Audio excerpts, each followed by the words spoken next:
भारत एक महान देश, एक ऐसा देश जहां अनगिनत सभ्यताओं का जन्म हुआ तथा अनेक साधु महात्माओं का जन्म हुआ। नारी का सम्मान करना इस देश की परंपरा है। इस देश में खगोल शास्त्र, वेद शास्त्र, गणित शास्त्र इत्यादि शास्त्र का जन्म हुआ। इस देश की नैतिक, मानवीय तथा महान विचारधारा कहती है कि संपूर्ण जगत एक परिवार है। भारत का धातु विज्ञान आज भी विश्व के लिए एक शोध का विषय है।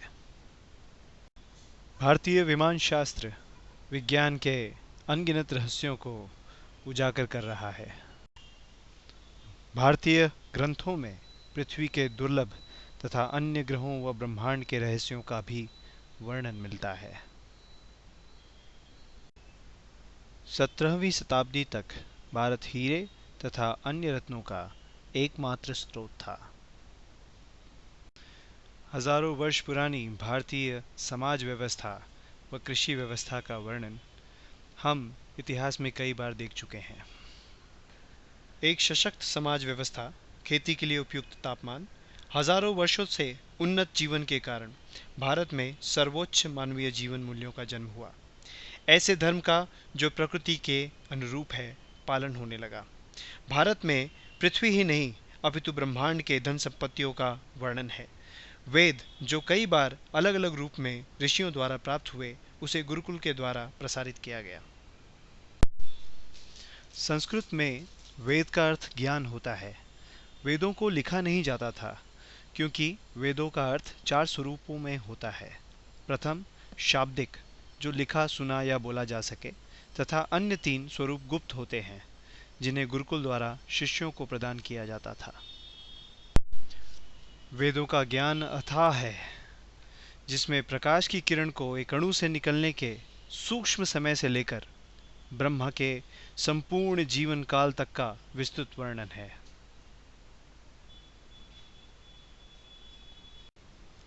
सतयुग, त्रेता, द्वापर, कलयुग, इनके लाखों वर्षों को मिलाकर एक महायुग होता है। ऐसे 1000 महायुगों का ब्रह्म दिवस तथा 1000 महायुगों की ब्रह्मरात्रि होती है। ऐसे 360 ब्रह्म दिवस और 360 ब्रह्मरात्रियों को मिलाकर ब्रह्मा का एक वर्ष होता है। इसी प्रकार के 100 वर्षों की ब्रह्म आयु होती है। तत्पश्चात महाप्रलय में सभी कुछ विलय हो जाता है। वैदिक पांचांग में ब्रह्मांड का सटीक आकलन मिलता है, जिसमें न केवल ब्रह्म की तत्काल आयु जो 51 वर्ष दर्शाती है, अपितु आयु वर्ष का तत्काल दिवस तथा इस समय के महायुग का नाम व संख्या के साथ वर्णन भी प्राप्त होता है।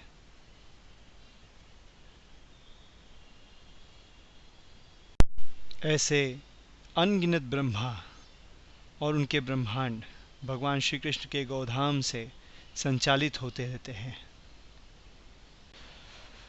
यह केवल धार्मिक विचार ही नहीं, इसे आधुनिक विज्ञान भी आज मानने लगा है। मनुस्मृति में ब्रह्म आयु का वर्णन तथा आधुनिक विज्ञान में ब्रह्मांड की आयु का आकलन दोनों समान है। भारतीय वेद, ग्रंथ, पुराण आधुनिक वैज्ञानिकों के मार्गदर्शन का साधन रहे हैं। कई वैज्ञानिकों के अनुसार आज हो रहे अत्याधुनिक आविष्कारों का वर्णन वेदों व ग्रंथों में हजारों वर्ष पूर्व से ही किया गया है। वैदिक पांचांग में ब्रह्मांड का सटीक आकलन मिलता है, जिसमें न केवल ब्रह्म की आज आधुनिक विज्ञान भारतीय ग्रंथों व स्मृतियों पर संशोधन कर रहा है। अग्निहोत्र को पूरे विश्व में ख्याति प्राप्त हो रही है। इससे न केवल हवन करने वाले को अपितु प्रकृति के सभी प्राणियों, वृक्षों, वनस्पतियों, जलाशयों व वायु की शुद्धि होती है। एक प्रयोग के अनुसार 10 ग्राम गाय के घी से हवन करने पर 1 टन वायु शुद्ध होती है तथा वातावरण में ऋतुओं का संतुलन होता है। इससे ओजोन नामक गैस का भी निर्माण होता है। मनुस्मृति में ब्रह्म आयु का वर्णन तथा आधुनिक विज्ञान में विचारकों के अनुसार संस्कृत भाषा का ज्ञान भविष्य में अत्यधिक उपयुक्त होगा। नासा के अनुसार भी ब्रह्मांड की सतत ध्वनि ओम है और नासा ने अंतरिक्ष में संस्कृत भाषा में संदेश भेजना भी आरंभ कर दिया है। माइक्रोसॉफ्ट ने भी यह घोषित किया है कि रोबोटिक्स में आर्टिफिशियल इंटेलिजेंस तथा बेस्ट प्रोग्रामिंग लैंग्वेज संस्कृत में ही संभव है। विदेशी स्कूलों में संस्कृत का प्रचलन बढ़ता जा रहा है। नालंदा विश्व का सर्वप्रथम विश्वविद्यालय था। 2000 से अधिक शिक्षक व पूरे विश्व से आए विद्यार्थी यहाँ शिक्षा ग्रहण करते थे। चीनी विद्वान हुआनश्वांग ने भी यहाँ कुछ वर्ष व्यतीत किया था। इस विश्वविद्यालय में 3 महीनों तक आग लगाई गई थी, परंतु इसके अवशेष आज भी ज्ञान का भंडार हैं। ताम्रपत्रों व भोजपत्रों पर लिखे वेद मंत्र आज भी पूरे विश्व में प्रदर्शन के रूप में पाए जाते हैं तथा कई पुस्तक शोध कार्य के लिए भारत से बाहर ले जाए गए हैं जो गुप्त हैं। 17वीं शताब्दी तक भारत अकेला मसालों, कपड़ों, स्वर्ण, रत्नों, धातु तथा कृषि उत्पाद का सबसे बड़ा निर्यातक था। एक कृषि वैज्ञानिक डॉक्टर वॉलिक ने यहाँ तक कहा था कि यदि हम 1000 वर्ष तक कृषि प्रणाली को विकसित करेंगे तो भी वह आज के भारतीय कृषि व्यवस्था से बेहतर नहीं हो सकती। सन 1832। भारतीय संस्कृति गौ संस्कृति है। यहाँ नंदी और गौमाता को धर्म का आधार माना गया है। कोई भी यज्ञ पूजा बिना गाय के पंचगव्यों के पूरी नहीं हो सकती। गौमाता का सम्मान धन संपत्ति स्वर्ण तथा रत्नों से भी अधिक था। सर्वदेवा स्थिता देहे सर्वदेवा मिहि गौ, अर्थात सभी देवताओं का वास गौमाता में है तथा वह स्वयं तीर्थों व देवताओं से पवित्र व पूजनीय है। मुगल राजाओं ने भी गौहत्या को संपूर्ण रूप से प्रतिबंधित किया था। बाबर से लेकर औरंगजेब से पहले अकबर और जहांगीर सभी राजाओं ने गौहत्या पर रोक लगाई थी। हैदर अली व टीपू सुल्तान ने तो गौहत्या करने वाले का हाथ काटने का कानून बना रखा था। अल गजाली और कई अरबी ग्रंथों में भी गाय का महत्व मिलता है। यहाँ तक कि गौहत्या का कहीं भी समर्थन प्राप्त नहीं होता। आइए देखें इस सभ्यता, संपत्ति, संस्कृति के विनाश का कुछ कारण। अंग्रेजों के पहले भारत विश्व का सबसे समृद्ध देश था। लॉर्ड मैकॉले के एक रिपोर्ट के अनुसार उन्होंने भारत के सभी भागों में भ्रमण किया और ये कहा कि मैंने पूरे भारत में एक भी भिखारी अथवा चोर नहीं देखा तथा यह देश संपत्तियों से परिपूर्ण है। यहाँ के लोग ऊंचे विचारों वाले तथा अत्यधिक क्षमतावान हैं और मैं नहीं समझता कि हम इस देश पर राज कर सकते हैं जब तक हम इस देश की नींव अर्थात सांस्कृतिक और वैदिक सभ्यता को नष्ट नहीं कर देते। मैं आग्रह करता हूँ कि यहाँ की शिक्षा व्यवस्था को बदल दिया जाए और ये सिखाया जाए कि ये जो बाहर के देशों में है वही सर्वोच्च तथा आदरणीय है तथा भारतीय सभ्यता निम्न है। इससे वो अपना आत्मविश्वास खो देंगे, आत्मसम्मान खो देंगे और वो वही बनेंगे जो हम चाहते हैं, एक पूरे गुलाम। एम डेविस लंदन के 2001 के आकलन के आधार पर 17वीं शताब्दी तक भारत की अर्थव्यवस्था यूरोप तथा अन्य विकसित देशों की तुलना में बराबर थी। 1747 से लेकर 1947 तक हर भारतीय की औसत आमदनी लगातार कम होती रही है। ये ही नहीं, भारतीयों की आमदनी पिछले 50 वर्षों में 50% तक कम हो गई है। कई कारणों से भारतीय संस्कृति में, भारतीय समाज में अनचाही रीतियों ने जन्म लिया, जिसमें सती प्रथा, घूंघट प्रथा, पुरुष प्रधानता, बाल विवाह, गुलाम प्रथा जैसी रीतियों ने जन्म लिया तथा शिक्षा प्रणाली का प्रादुर्भाव शुरू हो गया था। भारतीय ज्ञान तथा संस्कृति का विनाश लगातार सैकड़ों वर्षों तक चलता रहा, लेकिन यह विनाश 18वीं शताब्दी के पश्चात सुचारू रूप से प्रबल हो गया था। भारतीय वस्त्रों, मसालों तथा अन्य कृषि उत्पादों का निर्यात बंद हो गया था। शिक्षा प्रणाली गुरुकुल से स्कूल तक सीमित हो गई थी। धातु, अनाज तथा वस्त्रों का निर्माण तक भी भारत में बंद हो गया था तथा इसकी तकनीक भी नष्ट कर दी गई। कृषि का विकास विनाश की तरफ अग्रसर होता गया। अफीम, चाय तथा नील की खेती जबरन हो रही थी। विनाशकारी योजना के अनुसार भारत की संस्कृति का केंद्र बिंदु भारतीय गाय को नष्ट करना आरंभ हुआ। सन 1760 में उस समय के गवर्नर जनरल रॉबर्ट क्लाइव ने पहला कत्ल खाना कलकत्ता में शुरू करवाया, जहां 30,000 गायों को रोजाना काटा जाता था। तत्पश्चात देश में ईस्ट इंडिया कंपनी के सारे सैनिक छावनियों के पास कत्ल खाने शुरू करवाए गए। इनमें मुख्यतः मद्रास और बॉम्बे की छावनियां थीं। कुछ ही वर्षों में भारत में कृषि उपयोगी पशुधन घटने लगा था। सन 1764 तक ईस्ट इंडिया कंपनी ने लैंड टैक्स अर्थात मालगुजारी वसूलना शुरू कर दिया, जो पहले के राजाओं की तुलना में 5 गुना अधिक था। अर्थात 50% कृषि का उत्पादन विदेशों में जाने लगा और देश की आर्थिक स्थिति बिगड़ती गई। मालगुजारी ही नहीं, कंपनी ने कृषि व्यवस्था का संचालन भी अपने हाथ में ले लिया। कंपनी ने अफीम व नील की खेती जबरन शुरू करवाई, जिसकी तस्करी चाइना में होती थी, और मिलने वाली राशि से कंपनी चाइना से चाय का आयात करने लगी।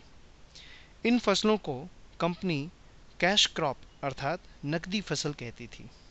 इससे कंपनी को अतुलित मात्रा में धन संपत्ति मिलने लगी। नुकसानदायक खेती, गौहत्या, भारी मालगुजारी के कारण 1765 से 1770 तक भारत में अब तक का सबसे बड़ा अकाल आया, जिसमें बंगाल, उड़ीसा और बिहार की 1/3 आबादी समाप्त हो गई। कंपनी ने अनाज की व्यवस्था को नज़रअंदाज कर दिया। यही नहीं, कंपनी का नुकसान वसूलने के लिए 10% मालगुजारी और बढ़ा दी गई। इसी प्रकार भुखमरी और अकाल से पूरे देश भर में त्राही त्राही मच गई। मद्रास में आया हुआ अकाल भी पूरे विश्व में विश्वविख्यात है। देश अब गरीब तथा असहाय हो चुका था। अंग्रेजी स्कूलों ने पाश्चात्य संस्कृति को बढ़ा चढ़ा कर प्रस्तुत किया। भारतीयों को नीचा देखा जाने लगा। जन सामान्य अब अपने गौरव को भी भुलाने लगा था तथा पाश्चात्य जगत की हर वस्तु अपनाई जाने लगी थी। सन 1857 में गौ हत्या रोकने के कारण बहादुर शाह जफर को, जो अंतिम मुगल राजा थे, बर्मा बंदी बनाकर भेज दिया गया। देशवासी निराश और हताश थे, उनमें रोष था। उसी वर्ष वीर मंगल पांडे ने गौ हत्या व कारतूसों पर लगे गाय की चर्बी का विरोध करते हुए विद्रोह कर दिया। यह विद्रोह पूरे देश भर में क्रांति की तरह फैल गया। रानी लक्ष्मीबाई, तात्या टोपे व अनगिनत भारतीयों ने इसका समर्थन किया। आंदोलन ईस्ट इंडिया कंपनी के काबू से बाहर हो गया था तथा भारत की बागडोर अब इंग्लैंड के राज परिवार ने ले ली। इस आंदोलन में सभी का सहयोग प्राप्त करने के लिए गाय का चिन्ह झंडों में दर्शाया गया था। नामधारी सिखों व अन्य हिंदू संगठनों ने गौरक्षा तथा स्वराज्य की लड़ाई को कई वर्षों तक चलाए रखा तथा इतिहास में यह कुक्का आंदोलन के नाम से भी प्रसिद्ध है। जब अंग्रेजी सरकार ने यह देखा कि आंदोलन धार्मिक होता जा रहा है और छोटे छोटे गुटों में बटा हुआ है, तब देश में एक नई विपत्ति का जन्म हुआ, आपसी मतभेद। अंग्रेज़ों द्वारा देश भर में कत्लखाने मुसलमानों द्वारा चलवाए जाने लगे और इसके परिणाम स्वरूप भारतीय इतिहास में पहला हिंदू मुसलमान दंगा 1893 में हुआ। यह नीति कई वर्षों तक भारत में अपनाई गई, जिससे आपसी मतभेद बढ़ते गए और सत्ताधारियों ने इसका भरपूर लाभ उठाया। देश भर में क्रांति का स्वरूप बदलने लगा। स्वतंत्रता सेनानियों ने हिंदू मुस्लिम एकता को बढ़ावा दिया और एक साथ मिलकर आज़ादी पाने की लड़ाई शुरू की। भारत में गांधीवाद का जन्म हुआ तथा आंदोलन के सभी मुख्य नेताओं ने स्वराज पाने पर गौ हत्या बंद करवाने का संकल्प लिया। गांधी जी ने कई बार अपने गौ भक्ति को व्यक्त किया है। उन्होंने कहा था कि मैं पूरे विश्व के विरुद्ध जाकर भी गाय की पूजा करूंगा। उन्होंने यह भी कहा है कि मेरे लिए स्वराज्य से अधिक महत्वपूर्ण गौ रक्षा है। द्वितीय विश्व युद्ध के बाद अंग्रेज़ों ने स्वतंत्रता की मांग पर विचार करना शुरू कर दिया तथा 1940 में गौहत्या बंद करने का प्रस्ताव रखा गया। उसे कांग्रेस ने नकार दिया क्योंकि इससे विदेशी मुद्रा की भारी हानि होती। अंग्रेज़ों के पहले भारत विश्व का सबसे समृद्ध देश था। लॉर्ड मैकॉले के एक रिपोर्ट के अनुसार उन्होंने भारत के सभी भागों में आज़ादी के पहले कत्लखानों में भारी मात्रा में बैलों का काटना शुरू किया गया। 1940 से 1945 तक करोड़ों अच्छी नस्ल के बैलों को काटा गया और पूरे देश भर में बैलों का अभाव हो गया। 1945 तक मात्र 15% बैल ही भारत में बचे थे और 1947 तक और भी बैलों को काटा गया। नासा के अनुसार भी ब्रह्मांड की सतत ध्वनि ओम है और नासा ने अंतरिक्ष में संस्कृत भाषा में संदेश भेजना भी आरंभ कर दिया है। माइक्रोसॉफ्ट ने भी यह घोषित किया है कि रोबोटिक्स में आर्टिफिशियल इंटेलिजेंस। सन 1947 में भारत आज़ाद हुआ, परंतु स्वतंत्र भारत का कानून आज भी ब्रिटिश कानून की रूपरेखा पर ही आधारित है। आइए देखें इस सभ्यता, संपत्ति, संस्कृति के विनाश का कुछ कारण।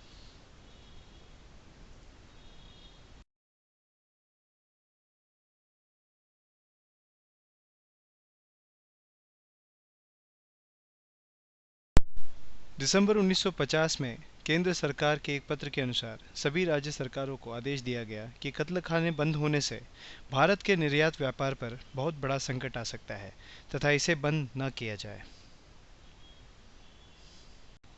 सन 1966 में स्वतंत्रता सेनानी जयप्रकाश नारायण जी ने इंदिरा गांधी को पत्र लिखा। इसमें उन्होंने अपने विचार जताए। उन्होंने कहा, मैं समझ नहीं पा रहा हूँ कि एक हिंदू प्रधान राष्ट्र जहाँ 78% आबादी गाय की पूजा करती है, वहाँ कत्लखाने क्यों नहीं बंद किए जा सकते। उसी वर्ष 10,000 साधुओं और वकीलों ने संसद को घेरकर धरना दिया तथा गोहत्या बंदी के कानून को पारित करने की मांग की।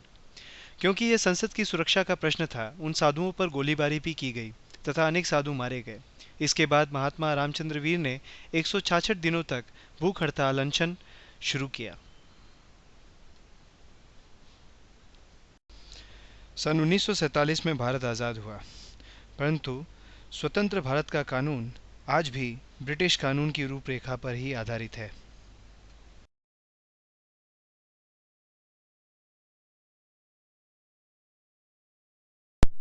लोकसभा में कई बार गौ हत्या रोकने के लिए प्रस्ताव लाए गए, लेकिन दुर्भाग्यवश उसे किसी न किसी कारणवश अस्वीकार कर दिया गया। इन संघर्षों के साथ साथ देश भर में एक नई क्रांति ने जन्म लिया।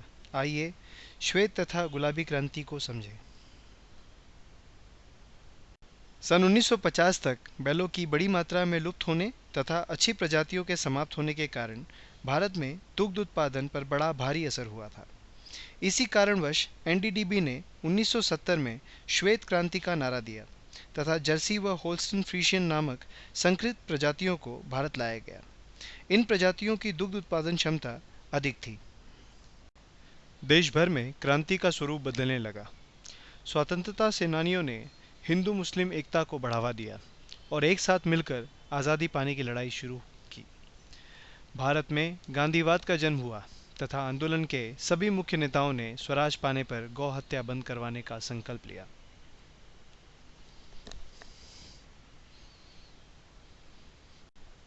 अप्राकृतिक होने के कारण ये पशु हमेशा बीमार रहते हैं। इनका दूध हृदय तथा रक्त संबंधी बीमारियां पैदा करता है। यहाँ तक कि लाइफस्टाइल डिजीजेस अर्थात व्यवहारिक दोष जैसे मानसिक विकृतियाँ और आत्महत्या की इच्छा होना, ऑटिज्म इत्यादि बीमारियाँ होती हैं। इन पशुओं के मलमूत्र भी दूषित होते हैं तथा इस प्रजाति का बैल किसी काम में नहीं लाया जा सकता। कीथ वुडफर्ड के पुस्तक डेविल इन द मिल्क में इन पशुओं के द्वारा फैली बीमारियों का तथा अलग अलग देशों में इसके बढ़ने से होने वाली समस्याओं का विवरण मिलता है। भारत भर में दुग्ध उत्पादन तो बढ़ा, साथ ही साथ बीमारियां भी बढ़ती गईं। नए पशुओं के आने के कारण भारतीय नस्ल की गायों को अधिक मात्रा में काटा जाने लगा, क्योंकि उनसे दूध कम आता था। इसलिए भारत में एक नई क्रांति ने जन्म लिया। उसे कहा गया गुलाबी क्रांति अर्थात पिंक रिवॉल्यूशन। भारत का मांस निर्यात प्रति वर्ष बढ़ता रहा है। आज भारत भर में 3,600 मान्यता प्राप्त तथा 36,000 से अधिक गैर कानूनी कत्लखाने हैं। आज़ादी के दौरान भारत की जनसंख्या लगभग 33 करोड़ थी तथा गायों की संख्या 64 करोड़ थी, और आज हम 130 करोड़ भारतीयों के पास मात्र 6 करोड़ गायें बची हैं। इनमें से भी केवल 20 लाख गायें ही भारतीय मूल की हैं। विदेशों में भारतीय गोवंश की मांग बढ़ती जा रही है। एक आकलन के अनुसार ब्राज़ील, ऑस्ट्रेलिया, यूनाइटेड स्टेट्स, इन देशों में भारतीय गोवंश की संख्या भारतीय गौसंख्या से भी अधिक है। कई विकसित देशों में भारतीय गौवंश का पालन तथा उनके संवर्धन अर्थात नस्ल बढ़ाने का कार्य जोरों से चल रहा है। इन देशों में भारतीय गौवंश के A2 दूध की मांग बढ़ती जा रही है।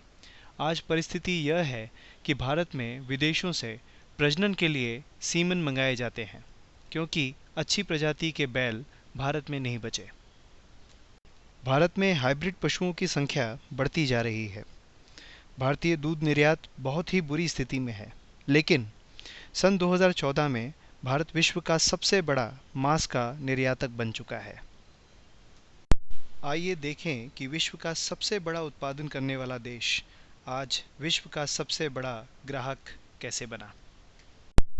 भारत में आज भी बैलगाड़ियां भारतीय रेलवे से अधिक माल का वहन करती हैं, जिससे 71,000 करोड़ की राशि का मुनाफा होता है।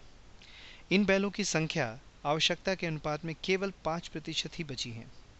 हम ये सोच सकते हैं कि बाकी 95% जो समाप्त किए जा चुके हैं, उनसे हमें कितना लाभ होता। IIT द्वारा बनाए आधुनिक बैलगाड़ियों से बैलों को केवल सूखा चारा खिलाकर लगभग 3 टन माल का वहन प्रतिदिन 100 किलोमीटर तक आसानी से किया जा सकता है। पूरे विश्व में कृषि प्रधान देश कहलाने वाला भारत आज कई देशों से कृषि उत्पादनों का आयात कर रहा है। खेती की ज़मीनें रासायनिक खादों से बंजर होती जा रही हैं तथा ज़मीन की उत्पादन क्षमता लगातार घटती जा रही है। बैलों का स्थान आज ट्रैक्टर ने ले लिया है। दुनिया भर में बन रहे हर 3 में से 1 ट्रैक्टर का उपयोग केवल भारत में होता है। इससे न केवल किसान का कर्ज बढ़ता है, बल्कि ईंधन पर भी भारी खर्च होता है। 1961 से 1991 तक बैलों का उपयोग 71% से गिरकर मात्र 23% रह गया है। 2013 तक यह आंकड़ा 5% तक ही सीमित है। भारत में हरित क्रांति के दौरान भी बैलों का योगदान 65% से भी अधिक था। भारत में यूरिया पर खर्च बढ़ता जा रहा है। इससे अर्थव्यवस्था को भी भारी नुकसान हो रहा है। इसके अलावा हाइब्रिड बीजों को बड़ी मात्रा में विदेशों से इंपोर्ट किया जाता है, जिनसे एक ही बार अनाज उगाया जा सकता है। इन बीजों के बीमारियों के कारण बार बार कीटाणुनाशकों का उपयोग करना पड़ता है। खेती का खर्च भी बढ़ता है। इससे उगने वाली फसल स्वास्थ्य के लिए हानिकारक होती है।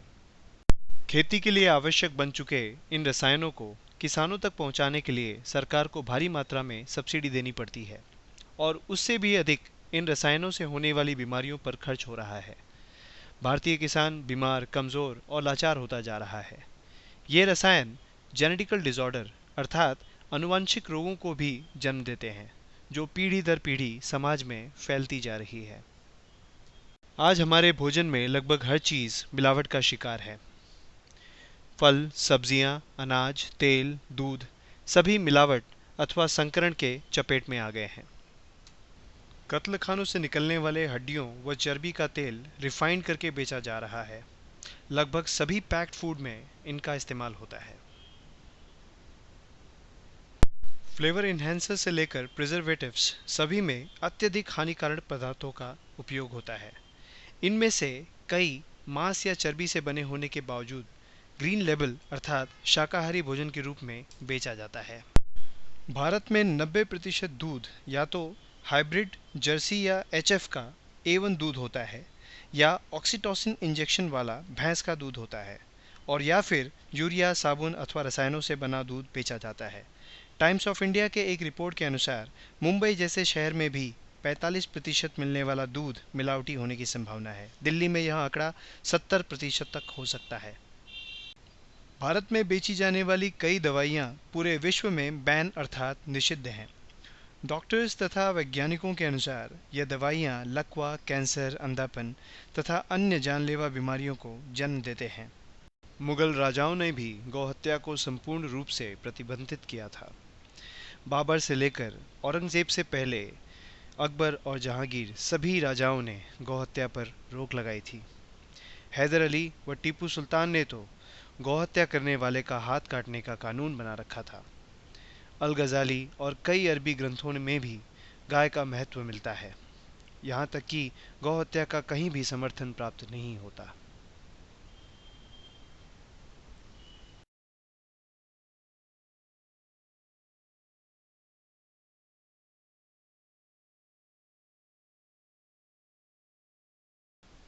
आइए एक नज़र डालें और देखें कि आज हमारी परिस्थिति क्या है। कुछ वर्षों पहले आए टाइम्स ऑफ इंडिया की रिपोर्ट के अनुसार भारत में हर 5 में एक व्यक्ति डायबिटीज़ या हाई बीपी का शिकार है। 73% शहरी नागरिक मोटापे के शिकार हैं। आत्महत्या से होने वाले मृत्यु दर तेजी से बढ़ते जा रहे हैं। छोटी उम्र में जुवेनाइल डायबिटीज़, जो 18 से 25 साल की उम्र में भी लोगों को अपना शिकार बना रही है, उसका प्रमाण बढ़ते जा रहा है। शारीरिक ही नहीं परंतु मानसिक रूप से कई विकृतियों ने इस देश को घेर लिया है। बलात्कार, कई राज्यों में हो रही खुलेआम गौहत्या, मिलावट का व्यापार, निराशा, बाल मजदूरी, भ्रष्टाचार, किसानों की आत्महत्या, नशाखोरी, लोगों में नैतिकता तथा आदर्श विचारों का नाश, देश प्रेम का अभाव, ये बढ़ता जा रहा है। आज भारत कृषि से दूर जा रहा है और नौकरी करने वालों की संख्या बढ़ रही है। पिछले 60 वर्षों में अन्य प्रकार के व्यापार करने वालों की संख्या लगभग दुगनी हुई है। कृषि व्यापार लगभग 55% से घटकर 14% तक ही रह गया है। नौकरी करने वालों की संख्या 30% से बढ़कर 60% तक जा चुकी है। कुल मिलाकर भारत कृषि से विमुख हो रहा है। रूस, चीन, जापान, कोरिया तथा विश्व का लगभग प्रत्येक देश अपनी राष्ट्रभाषा में ही कानूनी, वैज्ञानिक तथा तकनीकी कामकाज करता है तथा अपने देश के धर्म तथा संस्कृति का सम्मान करता है। क्या हमने अपना गौरव खो दिया है? अपने आप को पाश्चात्य और मॉडर्न दिखाने की होड़ सी लगी है। हमारी माँ कहलाने वाली सड़कों पे जूठन खा रही है और हमारे लिए विदेशी होटल खोले जा रहे हैं। भारतीय षड्यंत्र भरा तथा ज्ञानी जीवन व्यतीत कर रहे हैं। आयोडाइज नमक, जो जर्मनी में द्वितीय विश्व युद्ध के बाद नपुंसकता बढ़ाने के लिए भेजा गया था, उसे आज भारत में बेरोक टोक बेचा जा रहा है। एल्यूमिनियम तथा जर्मन के बर्तन शारीरिक तथा मानसिक दुर्बलता को पैदा करते हैं तथा मनुष्य को आलसी बनाते हैं। इन्हें अंग्रेज जेलों में इस्तेमाल करते थे, आज घर घर में पाए जाते हैं। हम अपना ही विनाश करके पूरे विश्व में गौमांस निर्यात कर रहे हैं। हम अपने बच्चों को केवल रोजगार कमाने की शिक्षा ही दे रहे हैं। आंदोलन ईस्ट इंडिया कंपनी के काबू से बाहर हो गया था तथा भारत की बागडोर अब इंग्लैंड के राज परिवार ने ले ली। इस आंदोलन में सभी का सहयोग प्राप्त करने के लिए गाय का चिन्ह झंडों में दर्शाया गया था। हमारी धरती पर रासायनिक खाद व जहरीली दवाइयाँ डाली जा रही हैं, इसे बंजर किया जा रहा है। दुनिया भर में ना बेचे जाने वाली दवाइयाँ तथा फूड प्रोडक्ट्स यहाँ बेचे जा रहे हैं। हजारों गोवंशों को रोज़ समाप्त किया जा रहा है तथा इनको किसी न किसी रूप में हमें परोसा जा रहा है। आज भारत फिर से हताश और निराश है। इस देश के आन मान शान पर मिटने वाले शहीद आज मानो हमसे पूछ रहे हैं कि क्या इसलिए ही हमने कुर्बानी दी थी। हमें अपनी सारी समस्याओं का समाधान वेदों की शरण में जाकर ही मिलेगा। इस देश में विनाश का कार्य गौ हत्या से आरंभ हुआ, इसलिए हमें सबसे पहले यह करना होगा कि हम इसका अहिंसा पूर्वक विरोध करें।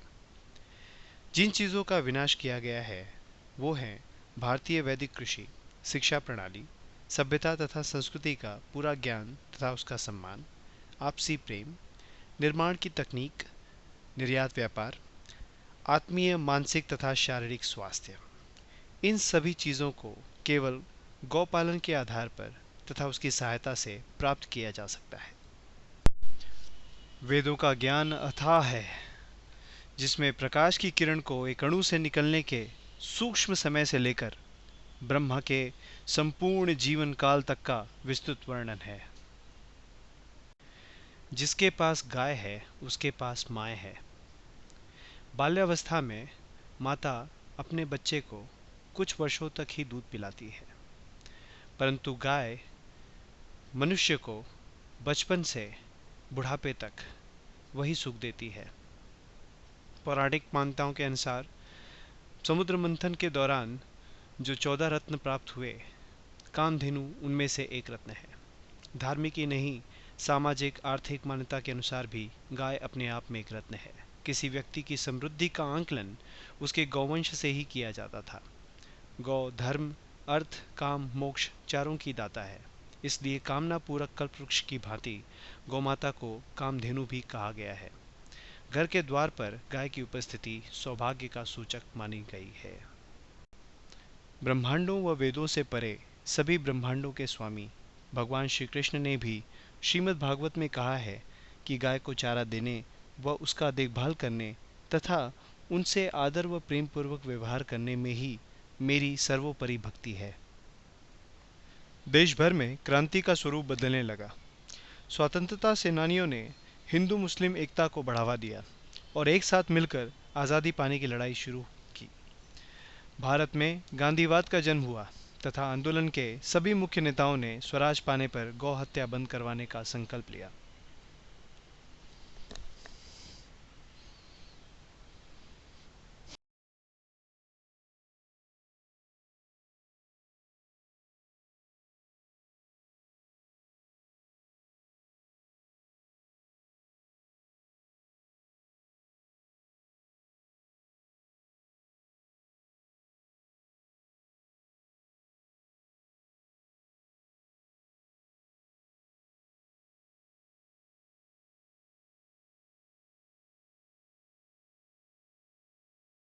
पृथ्वी का वर्णन वेदों में जब भी हुआ है, उसका स्वरूप गाय का ही दर्शाया गया है। गाय के शरीर से गुग्गल जैसी सुगंध आती है, जिससे कई रोगों का नाश होता है। उस पर सिर्फ हाथ फेरने से ही शरीर में ओज और तेज बढ़ जाता है। केवल गौदुग्ध ही मानव के लिए सुपाच्य है तथा वह सभी रोगों को हरने वाला है। गाय के पीठ पर सूर्य केतु नाड़ी होती है, जिससे उनके दुग्ध, घी, दही, मक्खन इत्यादि में स्वर्ण आभा होती है। गौदुग्ध में स्वर्ण क्षार भी पाया जाता है। गौदुग्ध से वीर्य तथा ओज का निर्माण होता है और वह भी तुरंत होता है, जबकि अन्न से यह प्रक्रिया 40 दिनों में पूरी होती है। आयुर्वेद बिना पंचगव्यों के पूर्ण नहीं हो सकता। चरक संहिता में केवल पंचगव्यों से ही लगभग सभी बीमारियों का उपचार बताया गया है। गाय के दुग्ध में उम्र को रोकने की क्षमता है तथा यह त्वचा को एक चमकीली आभा प्रदान करती है।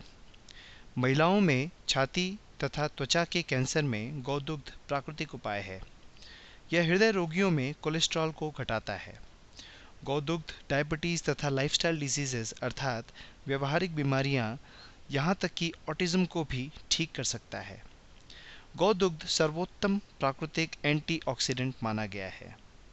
गाय के घी का चावल के साथ हवन करने पर वातावरण में संतुलन बढ़ता है। यह वैदिक विज्ञान है। अग्निहोत्र हवन के आश्चर्यजनक परिणाम सामने आए हैं। यह परिवार में मौलिक तथा धार्मिक विचारों की वृद्धि करता है। घर में धन संपत्ति तथा सकारात्मक शक्ति प्राप्त होती है। वर्षा तथा फसलों की उपज अच्छी होती है। मानसिक, शारीरिक तथा आत्मीय दुखों का नाश होता है।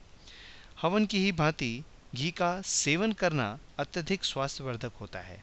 इससे कोलेस्ट्रॉल घटता है तथा हृदय स्वस्थ होता है। रोज 1 चम्मच घी खाने से शरीर में ताप नहीं रहता तथा बुद्धि तेज व प्रखर होती है तथा शरीर में अनेक बीमारियों का भी नाश होता है। एक अद्भुत बात यह है कि गाय के दूध, घी, दही, मक्खन इनसे भी अधिक महत्व आयुर्वेद ने गौमूत्र को दिया है। गौमूत्र को गंगा समान पवित्र माना गया है। एक शोध के अनुसार इसे विश्व का सर्वोत्तम पेनिट्रेशन द्रव्य माना गया है, अर्थात यह शरीर की सूक्ष्मतम कोशिकाओं व स्नायुओं में भी जाती है तथा उनका शुद्धिकरण करती है तथा आयुर्वेदिक दवाओं को भी प्रभावशाली बनाती है। अपने अद्भुत गुणधर्मों के कारण गौमूत्र पूरे विश्व में कई पेटेंट पा चुका है। गौमूत्र द्वारा कैंसर, डायबिटीज तथा थायराइड जैसी असाध्य रोगों को भी ठीक किया जा रहा है। गौमूत्र में कैंसर विरोधी, रक्त शुद्धिकारक, चर्बी नाशक, रोग प्रतिकारक, वीर्यवर्धक, आरबीसी बढ़ाने वाले, हृदय संवर्धक, एंटीबैक्टीरियल तथा कोशिकाओं को बढ़ाने वाले तत्व पाए जाते हैं। रक्त संचार को संतुलित करता है तथा सभी प्रकार के आंतरिक इन्फेक्शन को भी ठीक करता है। यह शरीर की गांठों को समाप्त करता है। जो तत्व गौमाता के भोजन में नहीं होते वह भी अद्भुत रूप से गौमूत्र में पाए जाते हैं। इसके अलावा कई आवश्यक धातु जैसे कॉपर, सोडियम, पोटेशियम भी गौमूत्र में पाए जाते हैं। बायोगैस प्लांट्स तथा बुल पावर से देश भर में बिजली, ईंधन, खादों तथा परिवहन की समस्या को हल किया जा सकता है, वह भी प्रकृति को बिना नुकसान पहुंचाए। भारत सरकार सौर ऊर्जा से चलने वाले पंपों को देश भर में पहुंचाना चाहती है। उससे भी बढ़िया बायोगैस अथवा बुल बेस्ड जनरेटर से यह काम बहुत आसानी से किया जा सकता है, बिना विदेशी आयात किए। गाय की गोबर का बना खाद तथा वर्मी कंपोस्ट खेतों को उपजाऊ बनाता है तथा प्रति वर्ष खेतों की उर्वरा शक्ति को बढ़ाता है। इसके द्वारा की गई खेती में कीटाणु कम लगते हैं तथा कीटाणु लगने की स्थिति में गौमूत्र का उपयोग कीटनाशक के रूप में सर्वोत्तम माना गया है। एक गैया 5 एकड़ जमीन को उपजाऊ बनाती है। वह अपने जीवन काल में हजारों लोगों का पालन पोषण करती है। यह प्रकृति का वह स्वरूप है जो केवल देती रहती है, यहाँ तक कि वह अपने सांस में भी ऑक्सीजन छोड़ती है। प्रकृति ने भी फसलों में 10% अनाज मानव के लिए, 15% जड़ मूल पृथ्वी के लिए तथा 75% पत्तियां व तने गोमाता के लिए बांट रखा है। महात्मा गांधी ने कहा है कि अनेक प्रकार से गाय हमें जनने वाली माँ से भी अधिक महान है। जो गौमाता हमारा भरण पोषण तथा रक्षण करने में सर्व रूप से सक्षम है, बड़े दुख के साथ ये कहना पड़ता है कि आज हमें उनकी रक्षा के लिए आवाज़ लगानी पड़ रही है। सच बात तो यह है कि गाय बचेंगी तो हम बचेंगे, देश बचेगा, मानवता बचेगी। महाभारत के एक श्लोक का बहुत सुंदर संदेश आइंस्टाइन ने विश्व को दिया। उन्होंने कहा, बुरे लोग इस विश्व का विनाश नहीं कर सकते। ये तो उनकी वजह से होगा जो केवल विनाश होते देखते रहते हैं और कुछ नहीं करते। आइए ये प्रतिज्ञा लें कि गौरक्षा हमारा मौलिक, सामाजिक, मानवीय तथा आत्मीय धर्म है। आइए हम एक संगठित राष्ट्र का निर्माण करें। हर मंदिर, गुरुद्वारे में गौ माता तथा नंदी को रखने का प्रबंध किया जाए। वहाँ के सभी निवासी इसमें योगदान दें।